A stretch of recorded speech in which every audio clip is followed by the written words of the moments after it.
na mimi nisimame kwenye itifaki ya utambulisho tuliopewa.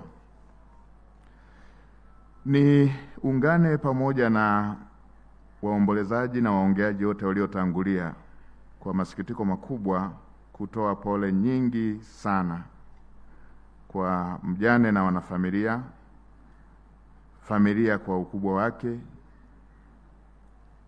waheshimiwa wabunge, kutokana na msiba huu mkubwa wa kuondokewa na mpendwa wetu marehemu William Lukuvi, aliyekuwa mbunge wa Isimani na waziri katika ofisi ya waziri mkuu anayeshughulikia sera, bunge na uratibu pamoja na watu wenye ulemavu.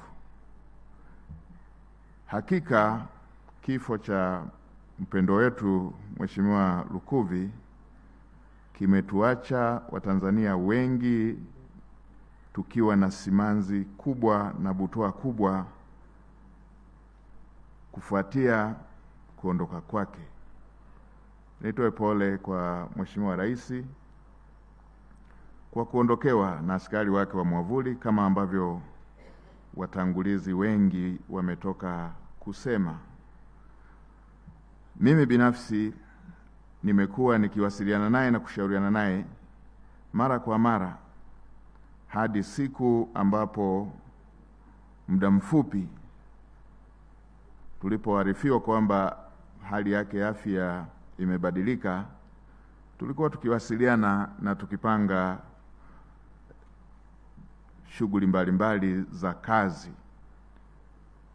Tulikuwa tukiongelea kuwa na vikao kama ambavyo watangulizi walioongea wametoka kusema, hasa ukizingatia ratiba zilizokuwa zinaendelea za kamati, tukiwa tunajiandaa na masuala ya bunge. Nitumie fursa hii tena kutoa pole kwa familia, ndugu, jamaa na marafiki wote na wale wote ambao kwa namna moja ama nyingine wameguswa na msiba huu mkubwa kwa Watanzania wote. Kama tulivyosikia katika wasifu wake, Mheshimiwa Lukuvi atakumbukwa kwa mengi katika nchi hii kutokana na utumishi wake uliotukuka kwenye nafasi mbalimbali. Hakika katika uhai wake Mheshimiwa Lukuvi ametoa mchango mkubwa kwa taifa letu. Kama serikali tumepungukiwa na mtu ambaye ataendelea kukumbukwa sana sana kwa busara zake, kwa ukomavu wake wa kisiasa, kwa ushawishi wake mkubwa, kwa weledi wake mkubwa katika kazi, uzalendo na kiwango cha juu cha uratibu. Mheshimiwa Baba Paroko, Mheshimiwa Lukuvi atakumbukwa sana kama mshauri na mlezi wa kila mmoja, kama ambavyo wasemaji wengi wametoka kusema. Mheshimiwa Lukuvi alikuwa baba, alikuwa mlezi, alikuwa mwalimu wa kila mbunge. Mheshimiwa Lukuvi alikuwa mlezi, alikuwa mwalimu kwa kila waziri. Alipenda kumsaidia kila waziri anapoona katika sekta yake anavyoenenda wenda asipate ufanisi mkubwa. Mheshimiwa Lukuvi alikuwa na kiwango cha juu sana cha kujitolea, nidhamu binafsi ya kazi, kujituma. Hiyo ndio iliyomwezesha kila Mheshimiwa Rais katika awamu kama tulivyotoka kuambiwa na watangulizi waliotoka kusema, aliona anafaa kumteua ili asaidie katika shughuli za uratibu. Mimi ni mojawapo kati ya wengi walionufaika na busara zake kwa muda mrefu. Kuanzia nilipoingia bungeni nilipata ushauri mwingi kutoka kwake. Nilipoteuliwa kwa mara ya kwanza kuwa naibu waziri wa fedha, nilipata ushauri kutoka kwake kwa kujitolea tu. Anasema hivi, unavyoenenda zingatia hili na hili na hili na hili, kazi yako itakuwa nzuri sana. Hata sasa baada ya kuwa ameteuliwa kuwa waziri wa nchi ofisi ya waziri mkuu, ni mtu ambaye huchoki kufanya naye kazi. Mheshimiwa Baba Paroko na Watanzania kwa ujumla wataona niliweza kupanga ziara moja ndefu zaidi ya mwezi na siku kadhaa mfululizo kupita halmashauri kwa halmashauri. Nilifanya hivyo kwa sababu zile kazi ambazo za uratibu ambazo zilitakiwa zifanyike kwenye dawati, Mheshimiwa Lukuvi alikuwa anafanya kikamilifu. Tumeenda kwenye maandalizi ya bunge na kamati, hapakuwepo na gepu kwamba waziri mkuu yuko kwenye ziara. Mheshimiwa Lukuvi aliendelea na uratibu kikamilifu.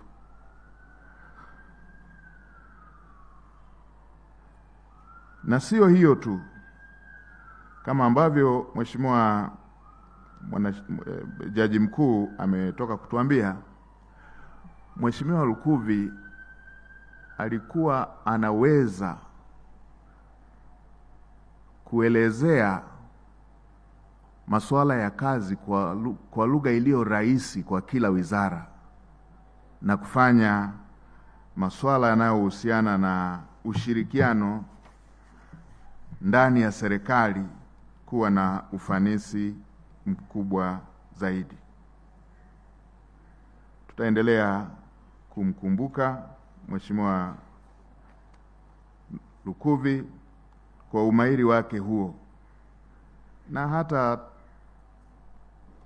tulipokuwa tukikaa mawaziri tulikuwa tunasema kwa kweli, mnyonge mnyongeni, haki yake mpeni. Mheshimiwa Lukuvi kwenye masuala ya uratibu ni profesa. Hivyo hivyo na kwa waheshimiwa wabunge, anafanya mahusiano kati ya serikali na bunge yawe imara kila wakati. Mara nyingi kwenye majukumu haya ya mihimili, kuna wakati joto huwa linapanda kama wana michezo. Unakuta mbunge kwa ajili ya kuwatetea wananchi wake na pengine majibu yaliyotolewa na serikali hayajamridhisha yeye na wananchi wake, ana lose temper. Mheshimiwa Lukuvi alikuwa ni mwalimu wa kuweza kuhakikisha mahusiano kati ya mbunge, wananchi wa jimbo husika pamoja na serikali yanadumishwa, na amefanya hivyo si mara moja, amefanya hivyo mara nyingi. Pamoja na kuwa tumekuwa kwenye maombolezo na huzuni kubwa, nitumie fursa hii pia kukushukuru sana Baba Paroko kwa ujumbe mzuri uliotoa. Umetusaidia wengi. Mimi mwenyewe nilikuja hapa nikiwa nimejaa kwa nini nyingi sana kichwani na kifuani na majonzi. Nilikuwa naona kama shetani anatafuta kuniangusha, kumuondoa Mheshimiwa Lukuvi ambaye alikuwa ananisaidia na kuiona nafasi ya waziri mkuu na kazi za waziri mkuu kwamba ni kazi zinazoweza kufanyika kwa urahisi. Katika kipindi kifupi nikiwa nimeona tunaenda vizuri, tumepanga majukumu mengi, tumepanga namna tutakavyoliendea bunge, tumepanga namna tutakavyoendea dira mpya. Ghafla unasikia ndugu unayepanga naye, kiongozi unayepanga naye anaondoka ghafla bila kuwa amehuzunika, amesikitika kwamba ana jambo linalomtatiza gumu la kiafya. Hakika tunakushukuru sana Baba Paroko kwa mahubiri yako ya leo. imekuwa tu sio misa ya kumsindikiza mwenzetu, bali imekuwa elimu ya kila Mtanzania ambayo itatusaidia Watanzania kudumisha undugu wetu, uungwana na ubinadamu wa kila moja, huku tukijua sote njia yetu ni hiyo hiyo. Amesema Mheshimiwa Makamu wa Rais mstaafu Daktari Mpango kwamba siku hizi tunatumia vibaya mitandao. Baba Paroko, wewe mwenyewe katika mahubiri yako pote nilikuwa nakusikiliza, umetumia neno tuki, tuta, ukiwa unaonesha na wewe ni binadamu kama sisi.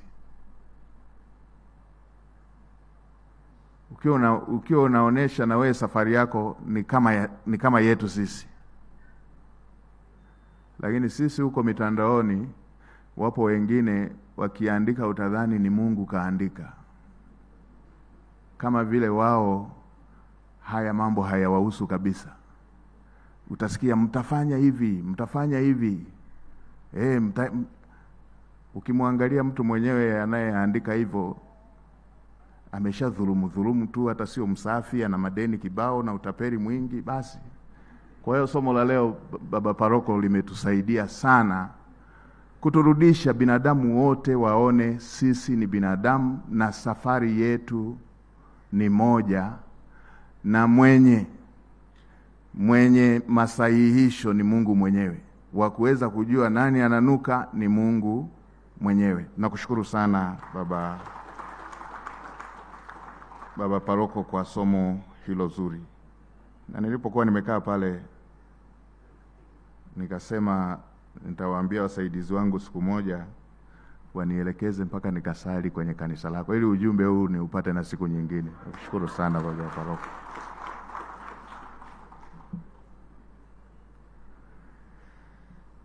Kwa katika kumalizia, niendelee kwa niaba ya serikali kama ambavyo Mheshimiwa Naibu Waziri pamoja na Katibu Mkuu pamoja na wengine waliotangulia kusema, kuhakikishia familia serikali itaendelea kuwa bega kwa bega na familia, kama ambavyo mara tulivyopata taarifa hizi kwamba Mheshimiwa Lukuvi amepata hitilafu kidogo ya kiafya. Mheshimiwa Rais alitoa maelekezo ya kusaidiana na familia kwenye kila hatua kama ambavyo tumefanya, na hata sasa maelekezo yake ni hayo, na kama ambavyo mmeshaona kwenye ratiba, na yeye yuko bega kwa bega pamoja na familia, yuko bega kwa bega, Mheshimiwa Spika, pamoja na wewe na Bunge pamoja na Watanzania wote.